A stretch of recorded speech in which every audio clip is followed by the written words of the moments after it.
Now, before you think about clicking off, this isn't one of those videos where I say I'm switching only to switch back right after making this video, and no, I'm not switching to the Galaxy S23 Ultra. I've primarily used Android phones for most of the time smartphones have existed, and generally prefer them over iOS. If you watch my video about how I've been considering switching to iPhone, I was having some pretty significant issues with my Google Pixel 7 Pro, which led me to considering an iPhone. And after using it for over 4 months, I don't think it's time to switch over. I don't know if I'll ever switch over for the long term, maybe if Apple changes some things, but let me explain why and what would need to happen in order for me to give them a real shot again as my main phone. From what I've heard from many of you using Android, there are some common things between us holding us back from actually switching over, and there might be some hope there. Now keep in mind, I dual wield 2 SIMs like most other tech YouTubers, so I often have an Android phone as my main phone with an iPhone that I use on the side. This helps me keep up to date and give a more informed opinion when I create these reviews. But whatever my main SIM is in is what I understand on a very deep everyday use kind of way.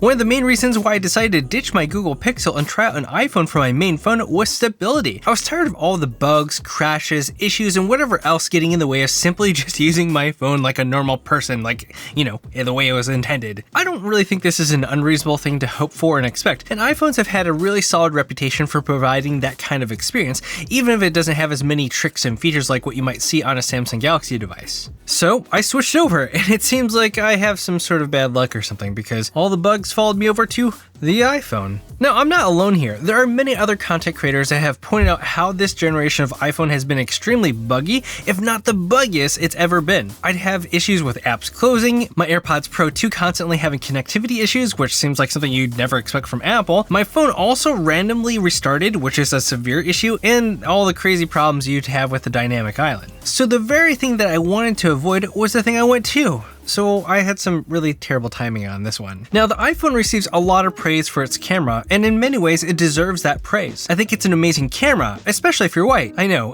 hear me out. This is an area that the Google Pixel has excelled in. My skin tones look so much better on the Pixel than the iPhone. Heck, even the Xiaomi 13 makes me look natural and good. The iPhone makes you look nuclear and super tan in an unflattering Oompa Loompa spray tan way. I just don't like seeing myself that way. On top of that, the iPhone has some severe black crush issues in darker areas or scenes and can overprocess things so they look unnaturally sharpened. This is super common when you take a picture of something like a tree. And sometimes the sky looks like painted on. It's like weird. It doesn't feel enjoyable to take pictures with iPhone right now, so I hope they fix overprocessing stuff in the next model. And from the rumors, it sounds like they may have a telephoto camera like what you would see on a Galaxy S23 Ultra on the next model iPhone. But it may be limited to only the Max model, which is kind of ridiculous if true. Either way, it would be nice to see because a 3x native zoom is fine, but not anything super exciting. I honestly think 4x is the bare minimum for a telephoto on a smartphone, but I'd love to know what you think. When you use the really stellar parts of the iPhone Pro Max's camera, like the 48 megapixel RAW photos or ProRes, you end up with some really fat, massive files. The fact that the iPhone has an abysmal USB 2.0 transfer speeds makes no sense for these massive files. It just drives me nuts, especially if I use my phone for content creation myself. And no, AirDrop isn't good enough when the files are this big. It often just kind of fails. In a way, it's a really big contradiction between what its features are and what its capabilities are. One of my old roommates works in Hollywood, and it's frustrating when a director feels inspired and films something with their iPhone. He'll get asked to provide dailies or the footage from that day so they can all review it, and he often tells them that he can't do that with iPhone footage because it takes the whole day just to transfer that footage. And that's if it doesn't run into any issues. Beyond transfer speeds, it's simply frustrating to have to bring a separate cable just to charge my phone when almost everything else that I use from Apple uses USB-C, like their iPads, MacBook Pros, and Macs in general. Speaking of Macs, it doesn't make sense that they use a Lightning port on their Magic Keyboard and trackpad on their Mac that doesn't have anything to do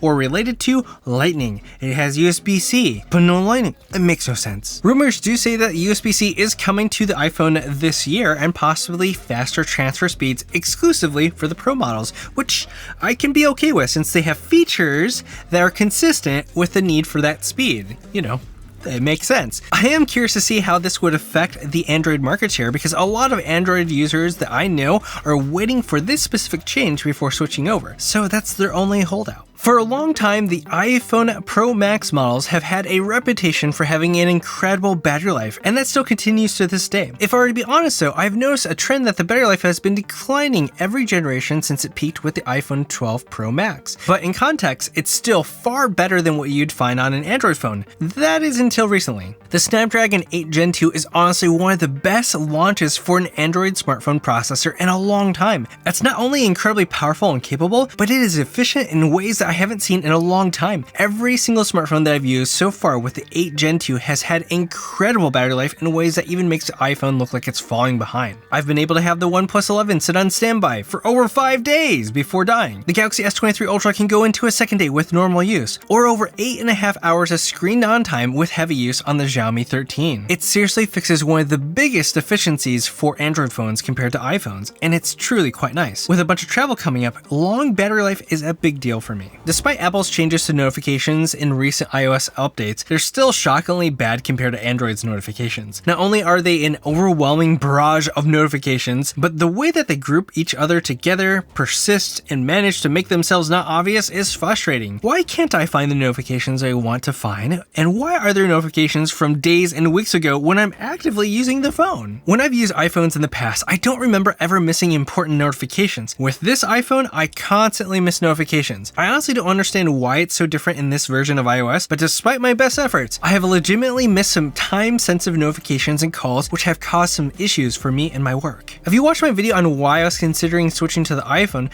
one of the reasons why came from my experience with my Pixel 7 Pro and all the issues it caused me in regards to my business, like instability, like apps not working properly, it resetting, it's crashing, it's just a lot of things. In this case, missing notifications are the issue, which is a massive problem. This is the other reason I've heard from many other Android users and what they'd want to see change before switching over. And let's be honest, all of these features between platforms keep merging more and more. The differences between the software are becoming slimmer. Despite Google continually releasing Pixel exclusive features, they have a habit of consistently releasing these exclusive features for other devices, like what they've done with Magic Eraser. But there are some smart features that they haven't done that to that you don't realize you miss until you leave it. And for this particular thing, you notice it a lot more when you switch to an iPhone because the amount of spam you get is crazy. When you receive a spam call on an iPhone, your phone still rings and displays that you're receiving a call, but states that spam has been detected. On a Pixel device, your phone doesn't ring or light up and you're given a silent notification. Some may say that this isn't a preferred method in case a real call gets through, but I found that Google does a great job of knowing what is spam and what isn't. Even on the iPhone, 99% of the time, for me, the spam calls are actually spam calls. So I'd rather miss the rare call than have a distraction all the time because, my goodness, I receive like 7 of them a day. The other area that spam shows up are in text messages. On Android, there's a spam and filtered folder for all these shady texts to go to, so you don't even have to interact with them. But you are given the option to check them in case you want to. On the iPhone, those same spam and phishing texts come through in a notification and sit in your main inbox. If you're not paying attention, this makes it extremely easy to accidentally click on that link and that would compromise you greatly. That's a serious concern. It's also concerning that you're not using this video to sponsor NordVPN. NordVPN is a service that protects your online privacy and security by encrypting your internet traffic and hiding your IP address. With NordVPN, you can access over 5,000 servers in 60 countries and enjoy fast and stable connections wherever you are. You can also bypass geo restrictions and access your favorite websites and streaming services from everywhere in the world. NordVPN is super easy to use. You can download it on your computer, smartphone, tablet, or even your smart TV.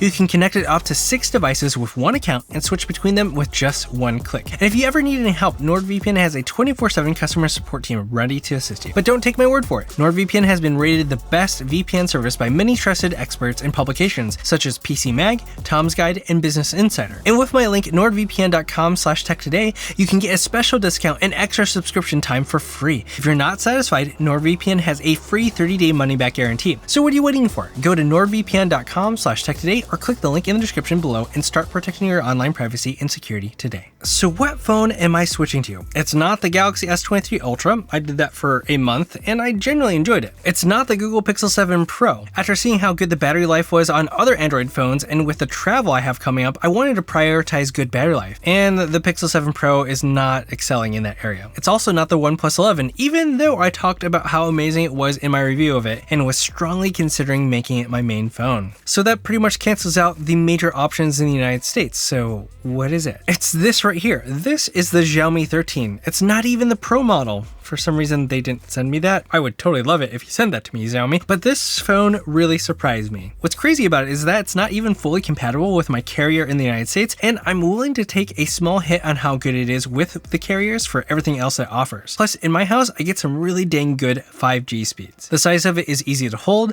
the screen is fantastic, MIUI isn't as bad as what a lot of people make it out to be, especially after customizing it a bit. I actually kind of like it, and there's some depth and frosting to it that I wish Android 13 or 14 would actually have. Also, the battery life is insane, and the cameras, These cameras were made in partnership with Leica, and I can't tell you how insanely amazing the photos look out of this. It has made me excited to take photos again in ways that I haven't felt on a smartphone in a long time. So I'm going to give this a shot at being my main phone for a while until there's a good reason to change. Maybe Xiaomi will send me a Pro model, or maybe the new iPhone comes out and it's amazing. I don't know. We'll see. But let me know if you want to see more on this phone and what you'd like to see by leaving a comment below. And while we talk about phones not common in the United States, check out this camera comparison between the new Poco phone and the Pixel 6a. Thanks for watching. This is Tech Today. Until next time.